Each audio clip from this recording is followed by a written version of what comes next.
6일은 6, 625, 63 빌딩, 64생도 유고슬라비아.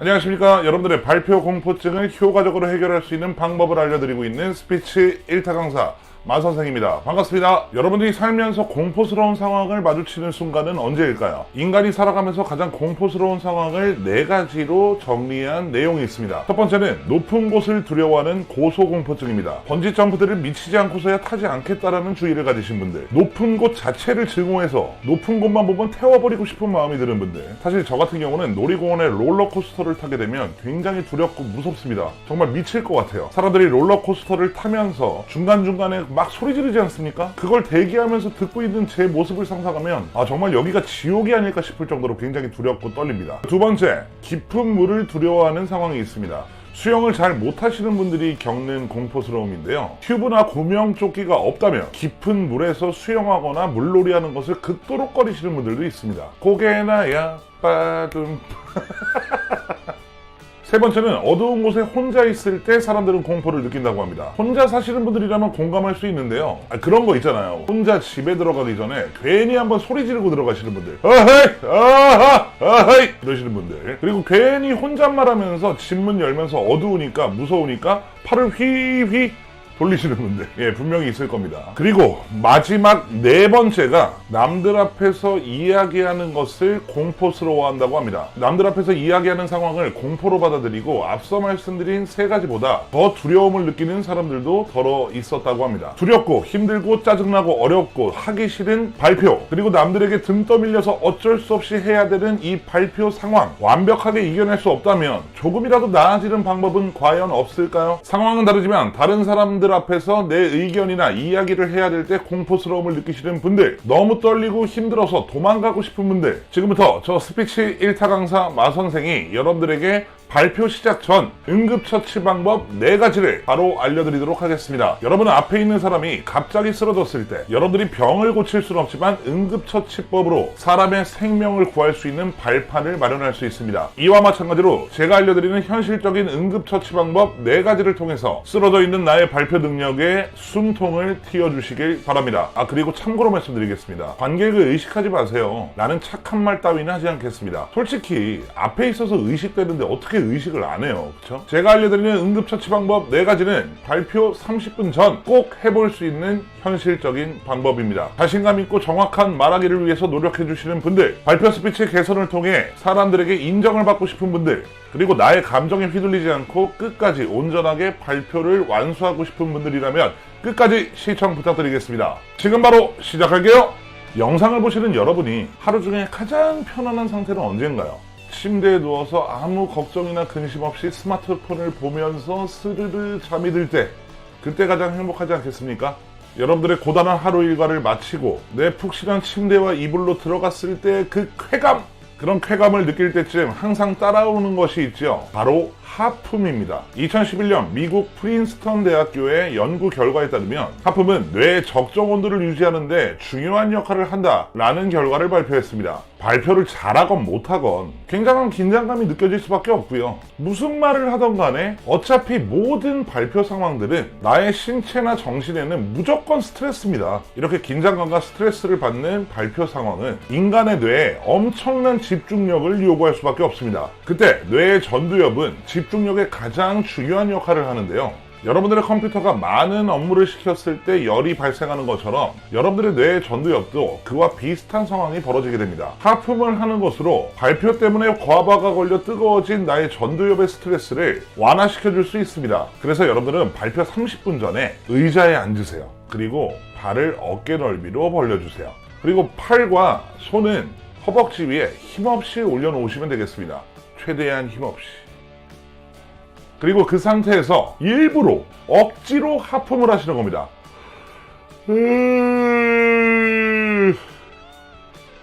이렇게 말이죠. 진짜 졸리네. 하품을 억지로 하는데 핵심은 입을 크게 벌리는 겁니다. 입을 크게 벌리고 호흡을 최대한 들여 마신 상태에서 모든 것을 내뱉는다고 생각하시면서 억지로 하품을 해보시기 바랍니다. 그리고 천천히 5회에서 6회 정도를 반복해 줍니다. 절대 빨리 하시면 안 돼요. 천천히 호흡을 해주시는 겁니다. 이런 식으로 말이죠. 그러다 보면 조금씩 신체와 긴장감이 서서히 제자리를 찾아가는 것을 느낄 수 있습니다. 분노라는 단어가 주는 부정적 감정들이 있습니다. 그런데 발표 공포증을 느낄 때는 분노가 상당한 도움이 된다는 사실 알고 계십니까? 제가 떨릴 때 많이 사용하는 방법인데요. 자, 일단 방법 설명해 드릴게요. 발표 전에 화장실을 가세요.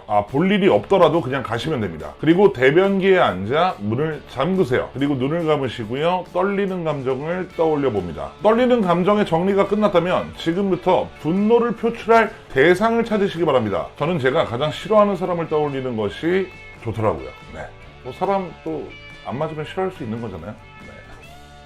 지금 발표 시작 전에 나의 짜증나는 감정, 화나는 감정, 연습을 안 했던 감정, 부정적인 감정 모든 것들을 담아 떠올린 상대에게 쏟아 부어주시는 겁니다.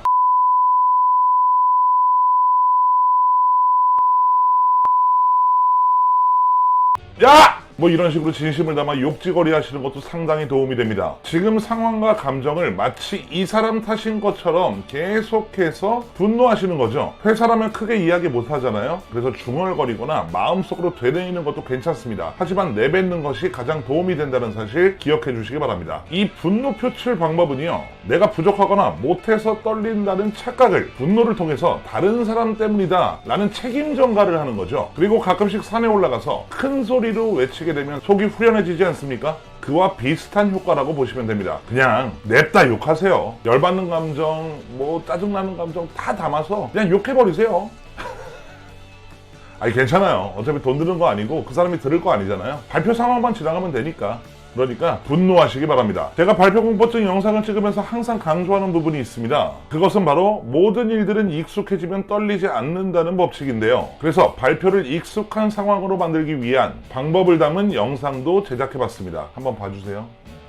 그런데 연습해도 떨리신다면, 익숙하다고 생각했는데 현장 가서 떨리신다면, 여러분들은 뇌와 가장 익숙한 상황을 억지로 입력시키는 것이 효과적입니다. 뭐 구구단, 알파벳, 친구 이름, 가족 생일, 우리 집 주소, 내가 가장 편안하게 그리고 익숙하게 힘들이지 않고 외울 수 있거나 읊조릴 수 있는 것들을 중얼거려 보시는 겁니다. 그 시간에 대본 보는 게 좋지 않겠냐고요? 아니요, 그렇지 않습니다. 어차피 발표 시작하면 여러분들이 연습한 만큼만 나와요. 딱 여러분들이 알고 있고 연습한 만큼만 나오게 됩니다. 그렇기 때문에 발표 시작 전에 엄청 떨리는 상황에서 대본을 읽고 다시 한번 자료를 정리하는 것은 발표 결과에 크게 영향을 미치지 않습니다. 그래서 저는 그 시간에 차라리 연습한 것을 믿고 감정을 차분하게 다스리는 것이 훨씬 더 도움되실 겁니다. 그래서 나와 가장 익숙하고 편안한 것을 떠올리시면서 천천히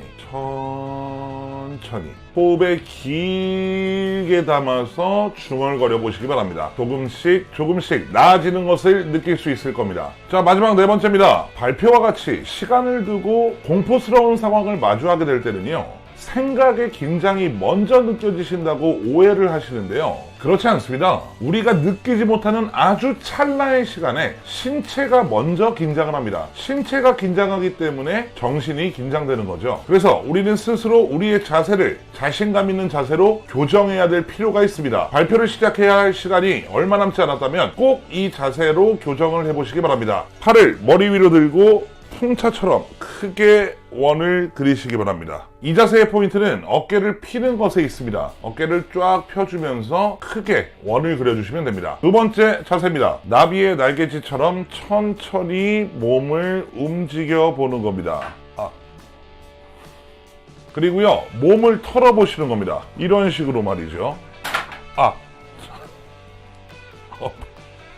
이 자세는 2분 이상 반복하시면 효과가 좋습니다. 여기에 포인트도 가슴과 어깨가 쫙 펴지는 데 있습니다. 그리고 세 번째는 1번, 2번 행동을 함께 하면서 혀도 내밀어 보시는 겁니다. 이런 식으로. 물론 창피한 건 여러분들 몫입니다. 제 몫은 아닙니다. 잠깐 창피한 것보다 애써 열심히 준비한 발표를 망치는 것이 훨씬 더 괴롭고 힘든 일입니다. 오늘의 마선생 캠페인, 순간의 쪽팔림으로 나의 발표를 살릴 수 있습니다. 그리고 유명한 자세가 하나 더 있습니다. 내셔널 지오그래픽에서 나왔던 자세인데요. 바로 파워 포즈입니다. 하버드 경영대학원 심리학 박사 에이미 커디에 따르면 이 자세를 2분 이상 취하는 것만으로도 위험을 감수하고 스트레스를 대처하는 감정에 매우 효과적이라고 합니다. 공포스러운 상황이 다가왔을 때 정신적으로만 이겨낼 수 있다고 생각하지 마시고요. 나의 신체에 대한 자유도를 만들어주시는 것이 좋고요. 내 의지대로 몸을 움직인다면 긴장감은 확실히 완화될 것입니다. 발표공포증은 사회공포증의 일부분입니다. 우리가 무인도에 살아가고 혼자 살아간다면 전혀 느끼지 않아도 되는 공포이기도 하죠. 우리는 시시때때로 사람들의 주목을 받을 때도 있고요. 주목받을 때 사람들에게 인정받고 싶은 인정 욕구가 넘쳐 흐르면서 주목해주는 상대들에게 멋지고 좋은 모습을 보여주기 위해 인정받고 싶은 욕심이 매우 늘어납니다. 그러나 인정받고 싶은 욕심에 비해서 자신이 잘할 수 있는지에 대한 의심과 불확신이 더 클 때 우리는 공포와 울렁증을 느끼게 된다는 것이죠. 우선 발표에 대한 기본 프로세스를 바꾸기 위해서는 정말 매번 강조드리고 있는 지속적인 시간 투자를 통한 훈련이 정답입니다. 충분한 연습과 훈련 잊지 않으시길 바랍니다. 어떻게 연습할지 모르시겠다고요? 위의 영상을 보시면 조금 더 도움되지 않을까요? 네, 제 영상이에요. 오늘은요, 발표 시작 전 너무 떨릴 때, 머릿속이 새하얘질 때 여러분들이 할 수 있는 현실적인 응급처치 방법 4가지를 알려드렸습니다. 꼭 한번 해보시고 여러분이 열심히 준비하고 연습하신 소중한 발표에 생기를 불어넣어 주시길 바랍니다. 저는 다음 영상으로 다시 한번 인사드리겠습니다. 끝까지 시청해주신 집중력 좋으신 분들 다시 한번 감사드립니다. 대한민국 국민 모두가 떨지 않고 자신의 의견을 잘 말할 수 있는 그날까지 달려가겠습니다. 지금까지 저는 스피치 1타 강사 마선생입니다. 고맙습니다. 감사합니다.